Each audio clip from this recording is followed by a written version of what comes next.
Assalamu alaikum and welcome to JK Study for Civil Services. We are going to discuss the third unit of class 4th syllabus, that is age based problems. And before going to this unit, जो कि आपने पढ़ा है ratio and proportion पढ़ा है या आपने percentage पढ़ा है, वो क्लियर होना बहुत ज़रूरी है, उसके बाद ही हम इस यूनिट को सॉल्व कर सकते हैं। और एक और बात जो कि JK study for civil services की ऑफिशियल चैनल है जिस पे ये वीडियोस आ रहे हैं, इसको सब्सक्राइब कीजिएगा ताकि कोई भी अपडेट या कोई भी वीडियो आए हमारा वो आप मिस ना कर सके। तो ये यूनिट डिस्कस करने से पहले कुछ पॉइंट्स आपको समझने हैं कि एज क्या होती है और एग्जाम में जो क्वेश्चंस पूछे जा सकते हैं उनका अप्रोच क्या रखना है, हमें क्वेश्चन कैसे सॉल्व करते हैं ट्रेडिशनली और आपको कैसे सॉल्व करने हैं। तो उसके लिए हमें कुछ कॉन्सेप्ट्स पहले सीखने हैं जो कि आपने रेशो एंड प्रपोर्शन पढ़ा है, उसी से हम थोड़ा बहुत स्टार्ट करेंगे, नए से स्टार्ट करेंगे थोड़ा बहुत, जो उसका यूज यहाँ पे कैसे होगा तो वो आपको यहाँ पे सीखना है। ऑलरेडी सारा कुछ डिस्कस किया है हमने। तो अगर हम एज की बात करेंगे तो एज सबको पता है, एज है आपकी उम्र क्या है, दैट इज द एज। तो एज जो यहाँ पे है, एज के तीन जो है फेजेस हम डिस्कस करने जा रहे हैं यहाँ पे। The first phase is that is present age, the previous phase जो कि चला गया है that is the past, and the coming phase that is the future. So three phases you have to discuss in this unit. One is the present phase, second is the past phase and third one is the future phase. तो आज 2020 है year, और जो आपकी as इस time है वो है आपकी प्रेजेंट एज, और जो 2018, 2019, 2016 में आपकी एज थी that is the past age, और जो 2025, 2030, 2050 में आपकी एज होगी that will be the your future age. तो ये चीजें आपको याद रखनी है। तो इसमें हम तीन चीजों पे क्वेश्चन बेस होता है। One is the past, present and future. तो ये तीन चीजें आपको डिस्कस करनी है। जब क्वेश्चन पास्ट पे आता है तो वहां पे डायरेक्टली पास्ट नहीं लिखा होता है, आपको समझना है। तो उसके लिए मैंने यहां पे कुछ पॉइंट्स लिखे हैं जो आप यहां पे याद रखोगे। अगर किसी भी क्वेश्चन में वर्ड एगो बिफोर स्ट्राइक करता है, that means if you are facing these two words ago and before in any question, then that question represent is the past age, then that question represent is definitely the past age. So याद रखना है आपको, जब भी एगो होगा, before होगा, that means ये साइकिल जो है ये इस तरह है, आप प्रेजेंट से कहां जा रहे हो, पास्ट से जा रहे हो, या पास्ट से ही प्रेजेंट की तरफ या फ्यूचर की तरफ आ रहे हो। लेकिन जब भी एगो या बिफोर होगा, आप पीछे जा रहे हो, कुछ स्टेप्स बैकवर्ड जा रहे हो उस टाइम। तो अगर आपने कहीं पे लेटर, आफ्टर, हेंस ये तीन वर्ड या स्ट्राइक हुए आपके क्वेश्चन में, या आपके क्वेश्चन में कहीं पे भी इन तीन वर्ड्स का यूज हो, later, after, hence, then the question deals with the future age. तो ये आपको याद रखना है। एगो बिफोर कहीं पे भी आए that is the past age, later, after, hence कहीं पे भी आए that is your future age. तो अगर हम यहां पे कहेंगे, दूसरा पॉइंट जो आपको सीखना है that is the times operation. If A's age is n times B's age, A की जो एज है वो दी गई होगी as n times B's age, then A is equal to n times B. For example, A की जो as है that is 3 times B, so A is equal to 3B. आपको ऐसे लिखना है उस time. So this is the question. तो ये आपके इस एग्जाम में इस बेस पे क्वेश्चन बनते हैं। या 3 times B is 2 times C. 3 times the age of Rohan is 2 times the age of Mohan. Yeah, 3 times the age of Radha is 2 times the age of Krishna. So here 3b equal to 2c, so b by c is equal to 2 by 3. so 3b equal to 2c, constants एक तरफ लाओ, जो ये names है b and c एक तरफ ले जाओ, तो आपको यहाँ पे इस फॉर्मेट में क्वेश्चन बनेगा। And this question is the ratio type question. So कोशिश करनी है जो भी क्वेश्चन वहां से दिया गया है उसको रेशो मेथड से सॉल्व करने की कोशिश करनी है। रेशो मेथड में मैंने इंपॉर्टेंट पॉइंट जो आपको बोला था, मैंने बोला था कि जो हम यहाँ पे रेशो ट्रिक्स यूज करते हैं, ये एक्चुअल में ट्रिक्स नहीं है, ये एक कॉम्पैक्ट हाई लेवल मेथड्स है। इसके लिए कॉन्सेप्ट क्लियर होना बहुत ही जरूरी है। अगर आपका कॉन्सेप्ट क्लियर होता है then you can use the short tricks, short methods to solve the question. अगर कॉन्सेप्ट क्लियर नहीं है तो याद रखिएगा एग्जाम में कोई भी ट्रिक वर्कआउट नहीं करेगी। तो ये आपको याद रखना है। तो यहां पे देखिएगा, अगर आपके प्रेजेंट एज x है, फॉर एग्जांपल आपकी प्रेजेंट एज जो है दैट इज x, तो कहीं पे भी क्वेश्चन में लिखा होगा 3 years before, 3 years before, 3 years before अगर लिखा है 3 years बिफोर, और 3 years ago लिखा है, 3 years before या 3 years ago। मैंने बोला before and ago। अगर ये दो वर्ड्स आपको दिखते हैं तो that means you are going backwards, past में जा रहे हो आप, तो उस टाइम जो मोशन आपकी होगी दैट इज बैकवर्ड, आप पीछे जा रहे हो। तो डेफिनेटली जो x है आपको क्या करना है, जब भी बिफोर एगो आएगा तो आज से पहले 3 साल x माइनस 3।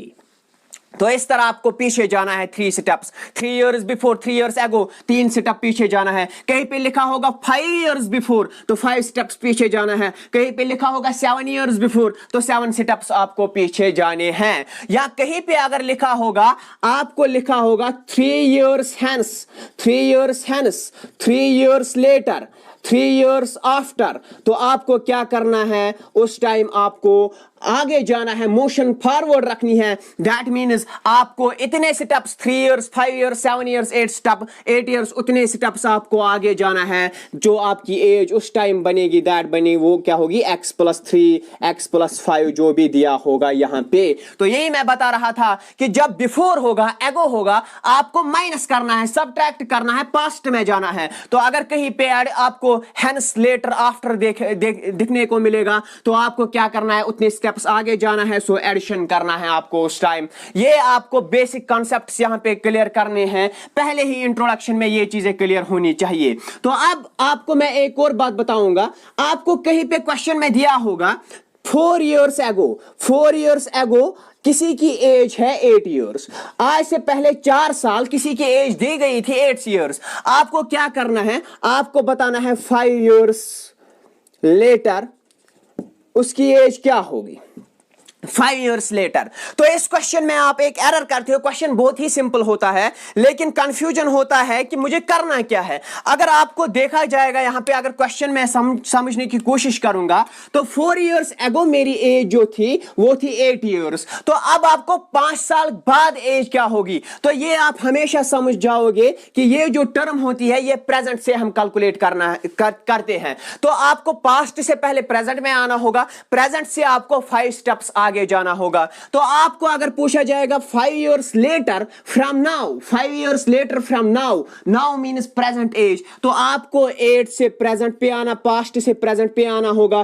प्रेजेंट के बाद आप यहां पे 5 years later that is your future, वहां पे जाओगे। तो उस टाइम क्या करना है, 4 years ago है ना, तो 4 years ago, आज 2020 है, 4 years ago मतलब 2016 की बात कर रहा है। 2016 में 8 साल थी तो 2020 में +4 करना है, जो 4 years एगो था, अब आगे आना है ना, प्रेजेंट में आना है तो प्लस करना है, तो ये बनेगी 12 years। 5 years फ्रॉम नाउ, तो आज के बाद 5 साल 2025 में क्या होगी, तो +5, तो यहां पे आएगी 17 years। तो इस तरह आपको साइकिल कंप्लीट करना है, ए साइकिल कंप्लीट करना है। लेकिन यहां पे जो मेन कॉन्सेप्ट है दैट इज द कंपैरिजन, जो यहां पे मेन क्वेश्चन से ट्राई करते हैं दैट इज द कंपैरिजन मैंने बोला था रेशो में, रेशो कंपैरिजन बिल्कुल वही आपको यहां पे सॉल्व करना है। उसके बारे में मैं ज्यादा डिस्कस नहीं करूंगा, अगर किसी ने रेशो के वीडियोस नहीं देखे हैं तो वो सॉल्व नहीं कर पाएगा। आपको रेशो का कांसेप्ट अगर क्लियर होगा तो आप एज बेस्ड प्रॉब्लम कोई भी सॉल्व कर सकते हो, कोई भी सॉल्व कर सकते हो। और याद रखिएगा एज बेस्ड प्रॉब्लम के भी रेशो मेथड पे आती है, के भी परसेंटेज पे आती है। इस पे क्वेश्चन 1-2 जरूर बनेंगे एग्जाम में। और ये जो स्कोरिंग, ये मैं मानता हूं कि ये जो यूनिट है it is the scoring unit, इसमें आप स्कोर कर सकते हो। 2 क्वेश्चन आएंगे, 3 क्वेश्चन आएंगे, 1 मिनट में, 2 मिनट में आप तीनों क्वेश्चन सॉल्व कर सकते हो। इसमें ये एडवांटेज है। लेकिन अगर आपका कॉन्सेप्ट क्लियर हो तो क्या करना है आपको, यहां पे आइए देखते हैं एक बार रेशो पे कंपैरिजन कैसे पूछा जाता है इसमें। तो कंपैरिजन में क्या बोलूंगा मैं, कंपैरिजन मतलब होगा कि एज दी गई होगी, ए एक पर्सन समझिए आप और बी इसका भाई है, कोई और है। आज प्रेजेंट में इनकी एज का रेशो दिया गया होगा, रेशो दिया गया होगा 2:3। तो आप क्या करते हो, ट्रेडिशनली जब आप ये लोअर क्लासेस में इस पे प्रॉब्लम सॉल्व करते थे तो आप करते थे, या अगर आप कोई भी सॉल्यूशन मैनुअल देखोगे प्रैक्टिस बुक का तो आप क्या करोगे, आप करोगे ए की प्रेजेंट एज 2x, बी की प्रेजेंट एज 3x, क्योंकि ये मैंने बताया कि इसकी 2 नहीं होगी, इसकी 3 नहीं होगी। ये आप समझिएगा रेशो में, फिर से जाइएगा रेशो में, वहीं पे समझिएगा। क्यों, क्योंकि यहां पे तो ये चीजें डिस्कस नहीं करनी है। हाँ ये जरूर है कि आप समझ सकते हो ए की एज 2 into समथिंग है that is x and 3x। तो मैं यहां यहां पे 2 यूनिट इसकी लेता हूं, 3 यूनिट इसकी लेता हूं, ये आप समझिएगा। इन दोनों में एज डिफरेंस क्या है? एज डिफरेंस एक नहीं है, एज डिफरेंस, इसकी एज भी निकालनी है, इसकी निकालनी है, फिर डिफरेंस देखनी है। लेकिन इन दोनों में अगर रेशो के हिसाब से मैं डिफरेंस देखूंगा तो इसकी एज है 3 यूनिट, इसकी है 2 यूनिट, तो 1 यूनिट जो है, 1 यूनिट इनकी एज डिफरेंस है। तो एज का सम क्या होगा? अभी तो एज पता नहीं है मुझे, लेकिन सम ऑफ एजेस अगर मैं रेशो में देखूंगा, 2 यूनिट इसकी है, 3 यूनिट इसकी है, 2 + 3 = 5 यूनिट इनकी एज का सम होगा। तो अब आपको 1 यूनिट का वैल्यू देखना है। 1 यूनिट का वैल्यू देखा, उसको अगर आपको 2 से मल्टीपल करोगे, 1 यूनिट का वैल्यू आपको पता करना है। 1 यूनिट कितने साल होता है, कितने ईयर्स के बराबर है इस क्वेश्चन में। तो अगर आपके पास 1 यूनिट का वैल्यू आता है तो उसको मल्टीपल 2 से करने के बाद A की एज आएगी, 3 से मल्टीपल करोगे B की एज आएगी, 5 से मल्टीपल करोगे इन दोनों की सम एज आएगी, टोटल एज आएगी, उसका सम आएगा। तो ये आपको बेसिक यहां पे कुछ चीजें जो है याद रखनी हैं। बाकी क्वेश्चन करेंगे और क्वेश्चंस में सारे कॉन्सेप्ट्स जरूरी जो है क्लियर हो जाएंगे अगर आप थोड़ा सा ध्यान रखोगे क्वेश्चंस पे। तो यहां पे क्वेश्चन नंबर 1 पे आइएगा। Without wasting time, the age of Ravi and Prakash are in the ratio of 5:7 and the difference between them is their ages is 6 years, then the age of Ravi is. यही क्वेश्चन जो मैं अभी डिस्कस कर रहा था कि इस तरह के क्वेश्चंस पूछे जाते हैं। बिल्कुल बेसिक लेवल के 3 क्वेश्चंस मैंने लिए हैं कॉन्सेप्ट समझाने के लिए। ये 3 क्वेश्चंस अगर आपको समझ आते हैं तो एज का कॉन्सेप्ट आपको क्लियर होता है। बाकी भी कुछ पॉइंट्स आपको सीखने हैं, क्वेश्चंस में सिखा दूंगा मैं, लेकिन ये आप समझिएगा कि ये कॉन्सेप्ट है, ये 3 क्वेश्चन कॉन्सेप्ट है एजेस का। तो क्या है यहां पे, रवि एक बंदा है और दूसरा बंदा है प्रकाश, ये 2 पर्सन्स है। इनकी present age, the age of Ravi and Prakash, देखिए यहां पे ना पास्ट लिखा है, ना फ्यूचर लिखा है, ना प्रेजेंट लिखा है। अगर खाली कहीं पे आप एज देखोगे, ना पास्ट लिखा है, ना फ्यूचर लिखा है, ना एगो लिखा है, ना हेंस लिखा है, तो समझिएगा वो एज क्या होती है, वो एज प्रेजेंट एज होती है, प्रेजेंट एज होती है। तो प्रेजेंट एजेस का रेशो दिया गया है, ना कि एजेस नहीं दी गई है। The ratio of the ages of Ravi and Prakash is 5:7। तो प्रेजेंट एजेस का रेशो दिया गया है 5 इसकी, 7 इसकी, रेशो दिया गया है। And the difference between them, difference in दोनों में एज डिफरेंस जो है वो है 6 years। तो समझिएगा डिफरेंस दिया गया है, डिफरेंस दी गई है 6 years की, 6 years की। तो क्वेश्चन कैसे सॉल्व करते हो आप, क्या कैसे मेथड क्या है इसका? आप लिखते हो let the age of, present age of Ravi and Prakash be, इसकी 5 थी तो 5x, इसकी 7 यूनिट थी तो एंड 7x रेस्पेक्टिवली। ये आपका मेथड होता है, ये एग्जाम में नहीं करना है लेकिन सीखना है क्या है क्वेश्चन, थोड़ा बहुत समझना है। देयरफॉर अकॉर्डिंग टू क्वेश्चन, अगर प्रकाश की 7x है, इसकी 5x है, तो इन दोनों में जो डिफरेंस है वो 6 year की है। 7x माइनस 5x वो किसके बराबर है, 6 years के बराबर है। 7x minus 5x is 2x equal to 6 years, x equal to 6/2 that is 3 years। तो x का वैल्यू यहां पे कितना आता है, 3 आता है। That is x equal to 3 years। x का वैल्यू आया, x कुछ नहीं है, आपको क्या करना है क्वेश्चन में, then the age of Ravi in years is, Ravi की एज निकालनी है। As of Ravi is 5x, तो 5x का वैल्यू निकालिए, 5 इंटू x, x इज 3, तो 5 इंटू 3 इज 15 years, 15 years। ये थी रवि की एज। तो option see here is 15 years, तो ऑप्शन सी करेक्ट है। इस तरह आप, ये बहुत ही आसान क्वेश्चन है, बहुत ही आसान, जो आप माइंड में कर सकते हो। लेकिन अगर आपने इस तरह के क्वेश्चन भी ऐसे सॉल्व किए तो आप समझिएगा कि आपको कॉन्सेप्ट ही समझ नहीं आया है एजेस का। तो देखिए इसको क्या करना है, अगर ये आपको समझ में आ गया होगा। देखिएगा रवि की एज कितनी है, 5 नहीं है, 5 समझिएगा, मान के चलते हैं 5 है, 5 यूनिट, और प्रकाश की 7 यूनिट।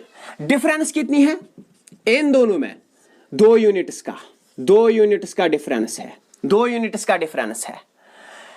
इसकी 5 यूनिट, इसकी 7 यूनिट, डिफरेंस है 2 यूनिट्स का, लेकिन एज डिफरेंस क्वेश्चन में दी गई है 6 years। सो ये जो 2 यूनिट्स का, 2 यूनिट्स का डिफरेंस है, ये 6 years है। 2 यूनिट्स का डिफरेंस 6 इयर्स का डिफरेंस है एक्चुअली, क्योंकि क्वेश्चन में दिया गया है एज की डिफरेंस 6 इयर्स है, लेकिन रेशो में इन दोनों की डिफरेंस 2 यूनिट्स है, तो 2 units equal to 6 years. So 2 1s are 2, 2 into 3 is 6, so 1 unit का वैल्यू है 3 इयर्स। एक यूनिट का वैल्यू 3 इयर्स, तो रवि की एज कितनी होगी? 3 into 5 is 15, प्रकाश की कितनी होगी? 7 into 3 is 21। किसकी बोल रहा है क्वेश्चन? रवि की बोल रहा है, तो 15 इयर्स। समझिएगा, फिर से समझिएगा, जो डिफरेंस थी 2 यूनिट्स की तो वो थी 6 इयर्स, एक यूनिट है 3 इयर्स के बराबर। अब रवि की पूछ रहा है, रवि की एज है 5 यूनिट्स, तो 5 यूनिट्स, एक यूनिट का वैल्यू 3 है, 5 यूनिट्स का value 5 into 3 that is 15 years. Question is solved. इस तरह करते हैं क्वेश्चन। तो क्वेश्चन नंबर 2 पे आइए और कॉन्सेप्ट क्लियर कीजिए, कॉन्सेप्ट समझिए।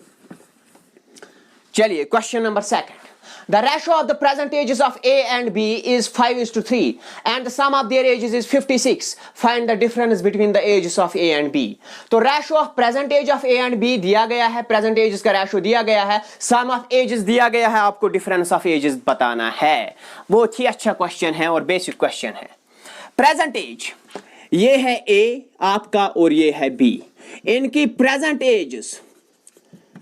एजेस का रेशो दिया गया है 5:3, सो ये है 5 यूनिट्स, ये है 3 यूनिट्स। सम मैं डायरेक्ट करूंगा रेशो मेथड से, सम ऑफ देयर एजेस इज 56, सम दिया है 56, आपको डिफरेंस बतानी है ना, लिखने की जरूरत नहीं है एग्जाम में, आप देखिएगा। 5 यूनिट्स की है, 3 यूनिट्स की है, तो टोटल कितनी है? 5 + 3 दैट इज 8 यूनिट्स, तो सम है 8 units, sum of ages is 8 units, क्योंकि 5 इसका 3 इसका टोटल इज 8 यूनिट्स। मगर सम दिया है ना 8 यूनिट्स, यहां पे निकला आपको, लेकिन क्वेश्चन में दिया है sum is 56 years, so 8 is equal to 56, 1 and 8 1s are 8, 8 into 7 is 56, so 1 unit किसके बराबर है? 7 इयर्स के बराबर। 1 यूनिट है 7 ईयर के बराबर। क्या बता रहा है question? Find the difference between the ages. अब आप इसकी निकालोगे, सब्ट्रैक्शन करोगे और डिफरेंस लिखोगे, कोई फायदा है नहीं। इसकी एज है 5 यूनिट, इसकी है 3 यूनिट, डिफरेंस कितनी है? 5 - 3 इक्वल टू 2, तो 2 यूनिट्स का वैल्यू निकालो, 1 का 7, 2 का 2 into 7 14 इयर्स इनकी डिफरेंस है। ट्रेडिशनली सॉल्व करके देखिए, यही आएगी। 2 यूनिट्स इनकी डिफरेंस है, तो 14 इयर्स इनकी age difference. Option B is correct, 14 years is the age difference between A and B. So now question number 3। अगर समझ नहीं आ रहा है तो वीडियो को रिपीट कीजिए, समझने की कोशिश कीजिएगा। मैं कंटिन्यूअसली इसी मेथड पे क्वेश्चंस ला रहा हूं। The ratio between the Ram and Shyam's age is 4 years ago। 4 years ago, बहुत ही अच्छा क्वेश्चन है, बहुत ही अच्छा क्वेश्चन, इंपॉर्टेंट। राम, कॉन्सेप्ट मैं बता रहा हूं, राम और श्याम 2 पर्सन्स है। The ratio of the ages of Ram and Shyam 4 years ago, आज से पहले 4 साल, 4 years ago। एगो आया ना, मैंने बोला था जहां भी एगो आएगा तो मतलब पीछे जाना है। आज से पहले 4 साल मतलब 2016 में इनकी एजेस का रेशो क्या था? 5:6 था, 5 और इसका 6, 5:6 था। एंड एट प्रेजेंट, आज प्रेजेंट की बात कर रहा है, अब इट इज 7/8, तो प्रेजेंट में जो है वो है 7/8। So what you have to find the present age of Shyam is। Question कुछ भी पूछ सकता है। What is the difference between the present ages? What is the age of Shyam after 5 years? What is the age of Ram before 7 years? What is the difference between the Ram and Shyam's age after 9 years? कुछ भी पूछे, आपको question पे ध्यान नहीं देना है। Detail दी गई है, 1 यूनिट का वैल्यू निकालो, कुछ भी निकाल सकते हो, कुछ भी निकाल सकते हो। क्वेश्चन यहां पे ज्यादा से ज्यादा डिफिकल्ट बनेगा कि आपको पूछेगा क्वेश्चन आफ्टर 7 इयर्स मुझे बताओ राम की एज क्या थी और श्याम की एज आफ्टर 9 इयर्स। यही तो क्वेश्चन की डिफिकल्टी हो सकती है, या इन दोनों की सम का एजेस का सम आफ्टर 9 इयर्स, यही तो क्वेश्चन डिफिकल्ट होता है। लेकिन मैं बता रहा हूं क्वेश्चन कुछ भी पूछे, you have to find 1 unit, 1 unit का वैल्यू निकालना है। तो इस तरह आपको क्वेश्चन सॉल्व करना है। तो देखिए यहां पे बहुत ही अच्छा क्वेश्चन है, इस क्वेश्चन को खासकर माइंड में कॉपी कीजिए कि हमने क्या किया। तो यहां से यहां तक 5 से 7 +2 हुआ है कि नहीं हुआ है, +2 हुआ है कि नहीं हुआ है। 4 साल पहले 5 यूनिट था, अब 7 यूनिट है तो 2 यूनिट ऐड हुआ है। 6 से 8 फिर से 2 यूनिट, 6 प्लस 2 यूनिट हुआ है तो 8 यूनिट आज बन गया है। 2016 में 4 साल पहले, ये है 2020, ये डेट आपको नहीं समझाने के लिए बता रहा हूं। तो 2016 में अगर 6 यूनिट थी, आज 8 यूनिट थी तो प्लस 2 यूनिट, 5 यूनिट थी 7 यूनिट प्लस 2 यूनिट। अगर ये डिफरेंस इन दोनों में सेम आई, यहां भी 2 यूनिट यहां भी 2 यूनिट, जो यहां पे आएगी वही यहां पे भी आई, तो मेथड एप्लीकेबल है। अगर यहां पे डिफरेंस एक आई, यहां पे डिफरेंस दूसरी आई, मेथड डायरेक्ट नहीं अप्लाई करना है।